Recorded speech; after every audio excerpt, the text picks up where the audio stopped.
Winnie can start.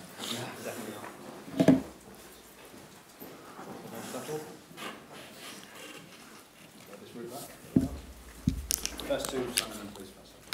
Jurgen, sadly, the opening question is going to be about what hopefully everybody in this room sees as the unacceptable abuse of one of your players racially this week on social media. How do we go forward? What's your view of that? It's disgusting. It's another example for something what should absolutely not happen, and we should not see it as a Chelsea thing or a Liverpool thing. So it's another sign for something is going wrong a little bit in a moment outside there. But it's still only a few people are doing it. But the stronger the reaction is from all the rest, from all of us, the more it probably will help to avoid things like this in the future. That's why I said that these guys now. It's not always, and it happen in other parts of life as well. But these guys now are football fans, so if you do something like that, you should not be allowed to enter a stadium again. From my point of view, in your life, because it's just a completely misunderstanding of how life should be. All parts of racism, all kinds of racism are just that some people think they are more worth or whatever valuable than others, and that's the biggest misunderstanding in the world out there. And and I'm a football manager, so it's difficult to talk about all the rest. But I can say, as a part of the football community, I can say these people should not be involved, because football is the best example for how different people, different races, different everything can work together brilliantly. Because go in each dressing room out there in the world of football, and you find them all sitting there together next to each other, and nobody cares about where it's coming from, who your parents were, whatever. They're all interested, but it's never an issue. And so that's what I can say. They should not be, at least, and football is not the most important thing in the world, but at least they should not be allowed to be part of the football community again.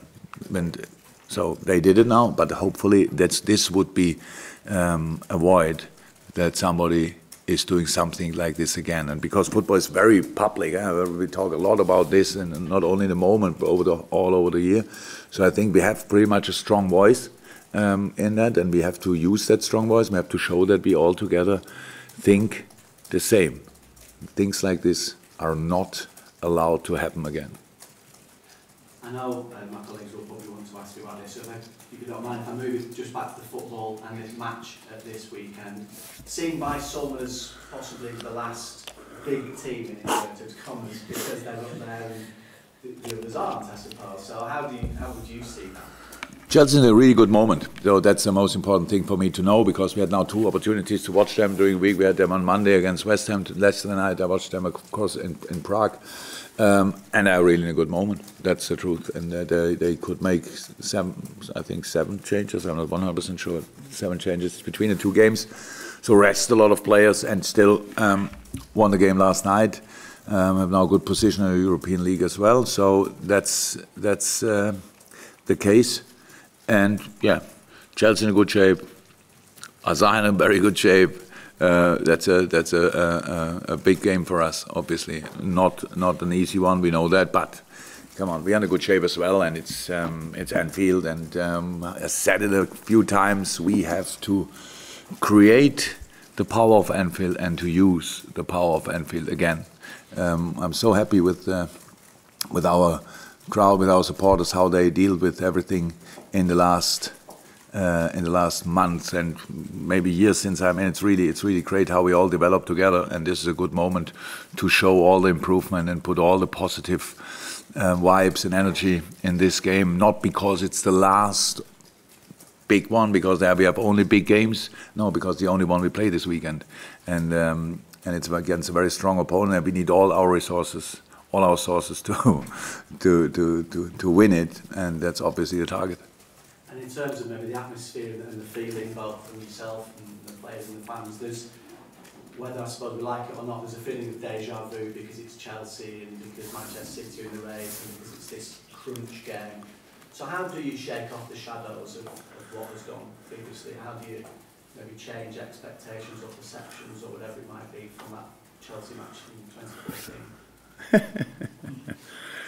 Yeah, I'm not sure if that's in anybody's mind apart from yours, to be honest. So I didn't think a second about it. I heard about that incident, if you want. The fans do talk about it, though. Do they? Yeah, then I can tell all the fans out there, ignore it. It's nothing to do with us. It's a completely new story. Things happen once in a lifetime, sometimes twice, and sometimes never. So that's how it is. It's all about the game on Sunday. It has nothing to do with any games before. I don't know how many Chelsea players are still involved in the game. Salah, yeah. Then we changed it completely. I would say now he's on our side, and maybe a couple of in my team. Maybe Hendel was involved. Wasn't involved that day. Wasn't. He wasn't. So probably if he would have been involved. So everything changed. So now I can only the colors and the names of the teams are the same pretty much. So and that's it's all good, and I'm completely positive about the game and not about the result because I know we have to work really hard for it. But I know I like the game on Tuesday night. The start of the game, the direction we had, and all that stuff. There were so many good moments in this game that showed we are really in a good shape. We have to be in a good shape in this moment because we have really big targets. That's clear, but we are, and that's what we have to show again. And we have to really fight for it and not think about. And anybody who wants to talk to any of my players about what happened, I don't know how many years ago, don't do it. Just forget it. It's we wanted to write our own history, and that's if you do that, then you can only build on the positive of the past, learn from the negatives of the past, but don't try to avoid the mistakes of the past because that always leads in the wrong direction. We have to do it really positive, really front-footed. That's how we did it the whole season, yeah. And hopefully we can do that on Sunday again.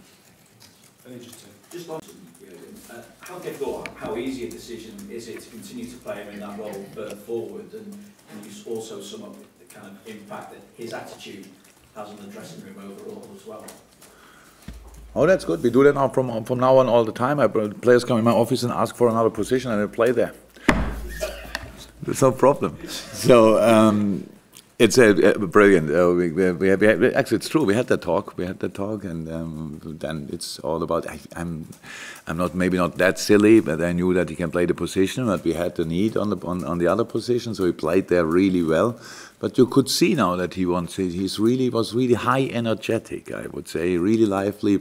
Was about a game against Porto. Wow, so. Yeah, no problem. That's my job to bring the players in their strongest position, if possible. If not, then you have to play in another position. So that's how it is. And the best news is you still play. So that's good. And how I said, he played really a lot of fantastic games on the slightly deeper 6. But yeah, it's not difficult that he's now in contention for an 8 because with a performance like Porto, yeah, of course, was pretty high level, honestly. And I would imagine it's satisfying to have a decision to make a centre-half again now, as you have full fit centre-halves ready to play and challenging each other for that starting role. Yeah. Yeah, we have always to make decisions, so it's not a surprise. Rest Van Dijk. Yeah, good. A good idea. So it's like this with Joe. Having Joe around is always it's a very difficult situation because he's what a wonderful footballer he is, but he needs time, and he had not a lot of injury, but he had injuries in the last couple of years, and we have to make sure that he's 100% fit. As long as the other boys are all fit and stuff like that, yeah, Joe can give Joe the time to train and maybe to get some match practice in other games. We will see how we can do that exactly. I'm not 100% sure, but we will need Joe in the last part of the season. Yeah, on good. Dejan did brilliant. They played a really good game after quite a while, being out for injury reasons, and but it was so important to us that Joel and Birch could play through that period without Joe and without Dejan, and Fabinho had to play centre half as well. So we had a few problems, and the boys they're always really good with it. Now we don't have a problem in this moment with these kind of injuries, so we have the choice to make, and that means everybody needs to show in training or in the games what makes most sense for me gives us the biggest opportunity or possibility to win the next game, and that's all what I think about. And the more players we have for that, the better it is. Julia, first. Jurgen, you talk about the fans and creating the power of Anfield. Have you noticed a change in their approach this season? I know you weren't here 5 years ago, but 5 years ago they would be lining the streets, there'd be flares, there'd be celebration in anticipation of hope. But when you talk about that power, do you think that they changed with the team this season? So if I can compare it with, because I have no idea how it was 5 years ago, I feel the positive energy, and I really think it's a massive change. It's from being surprised that we are up there to getting used to it and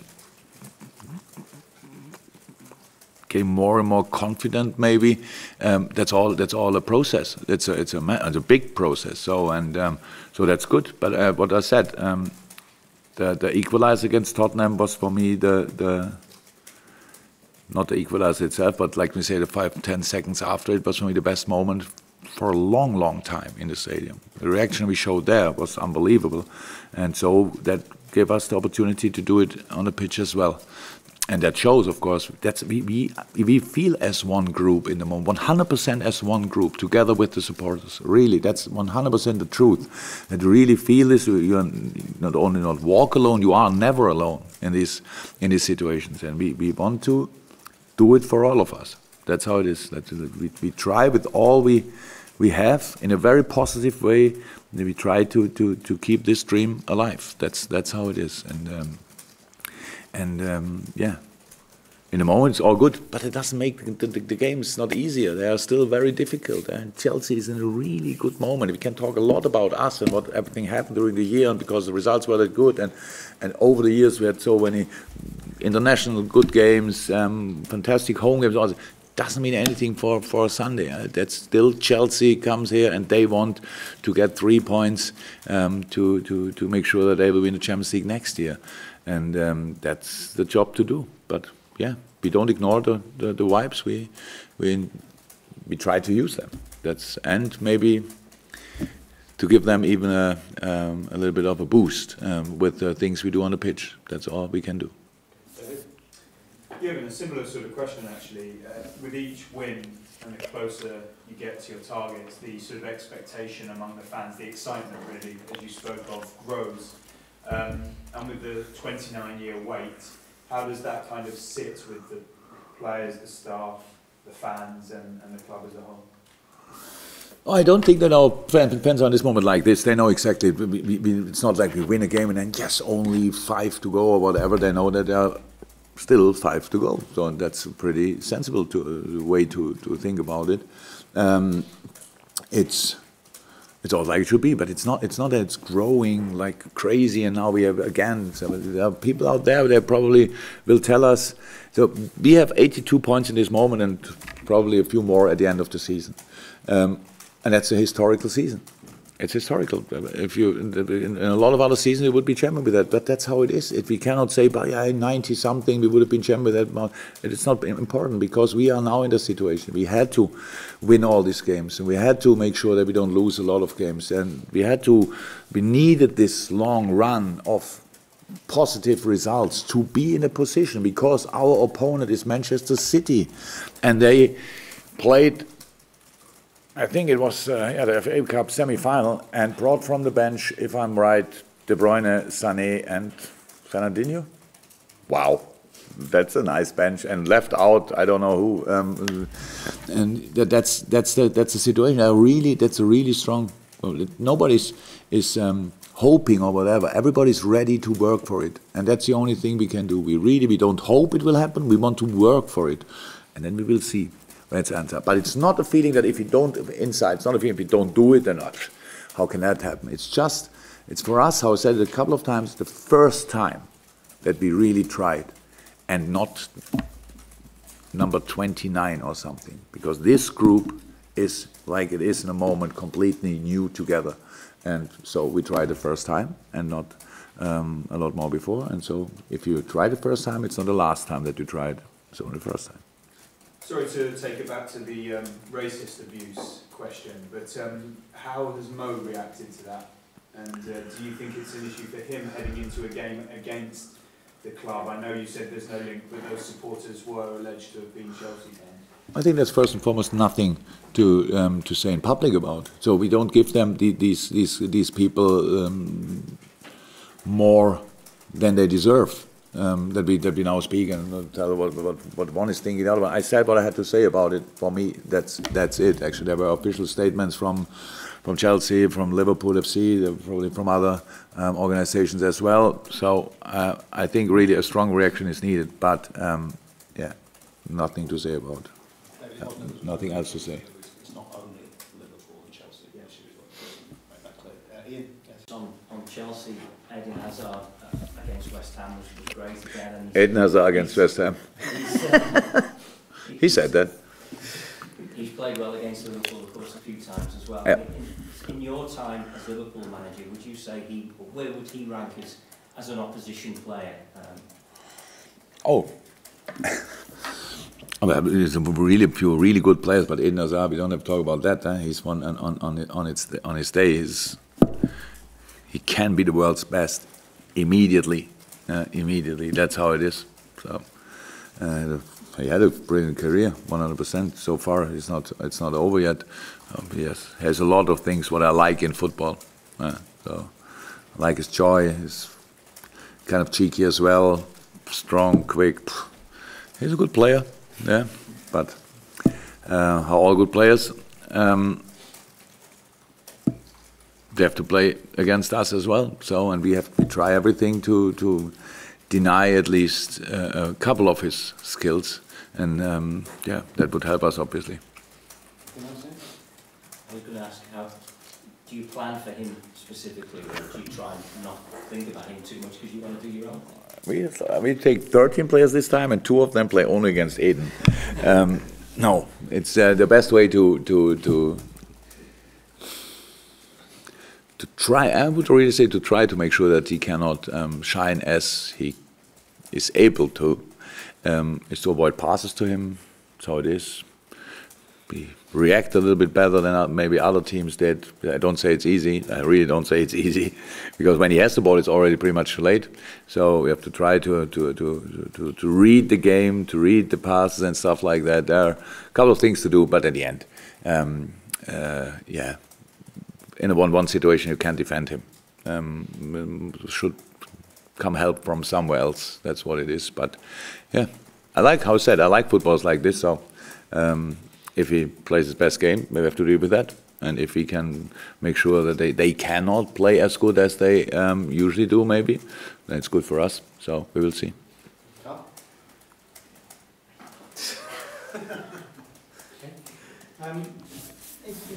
In 2014, that team seemed to freeze on the occasion in the game, but your team appears to thrive on the emotions that they've gone through in the last few weeks, the last 2 goals and that.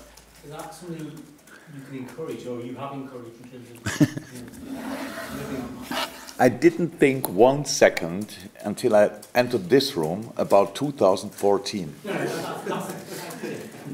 Not 1 second. So, why should I? But what we have in our situation is that we tried from the first day to play the best season we are able to play. We didn't compare it to any other season. So because we hope just we can put the level obviously on the next level. So if you want, and that's what happened from time to time. What consistency-wise for sure, and all that stuff. Defending-wise, a lot of moments, a lot of things improved. It was never. We don't compare it. So how can we say how was it that time? I have no clue. If somebody listens to you and feels the same like a lot of you feel, then you are nervous immediately. So that's how it is. I'm not nervous. I'm really. I feel the intensity of the competition, and it's good. But in this moment, we see the positivity of the moment. But we never rested there. We always wanted to have to make the next step because it's not over yet. And yes, we are very positive about it. The boys are positive. The training sessions are positive. It's all clear. But still, it's so difficult. It's still so difficult. And if you want to go through without difficulties, you have no chance.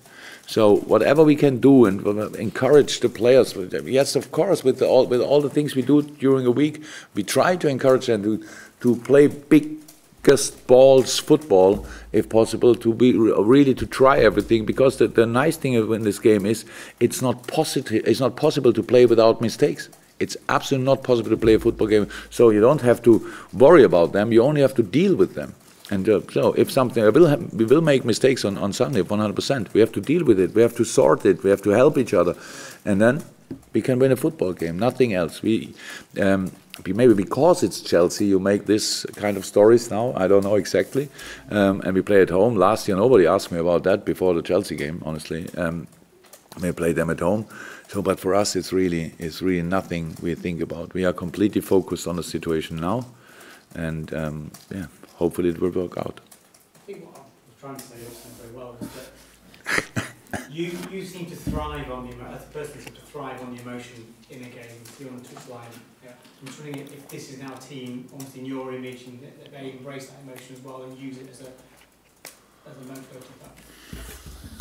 I don't know, because we like the situation we are in, but I don't want to say anything about we do it now like this, and that means in 2014 they didn't do it like that. It was just I think it was a different situation.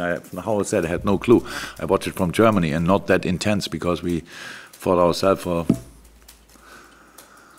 probably cup final or whatever. So that's how it was. So it was not too involved in that. But it's our situation, and we want to, and our basis we created, and we want to use it. And yes, I like the emotion of the game, and I like the intensity in the game, of course. But we don't have that each second during the week. It's not that we have always this kind of each muscle is a little bit bouncing or whatever, jumping. We cannot wait. We are pretty serious in what we are doing. And we don't do it only because of the emotional part of the game, but we like that as well. Okay, David, anything from you? No, Matt, anything from you? No, I know you've been asked about him a few times this season, but how good has it been the last week for Naby Keita to get him into the sort of contributing in terms of numbers as well as performances? Yeah, that's what we wish for. It looked really good in training and in the last couple of weeks, and then bringing him against Southampton was not really a brave decision, to be honest, because he looked that good in training, and then he played there. The start was not perfect, but then you saw that I have no better saying, but he found his feet in that game. Probably it's not the right saying, but he got better and better and better, and then it was a really good game. So I really thought it makes absolute sense. We had enough time to recover between the two games to do it against Port again, and then you have this wonderful start for him with an early goal, and then he showed a lot of the things we will see in the future much more often, I'm sure. And so, yeah, it's for him for sure. It felt amazing, 100%. He couldn't. I think that the Southampton goal was really emotional for him, and then you could see the pure joy in the Porto goal. So yeah, good moment. Long may it continue. Welcome.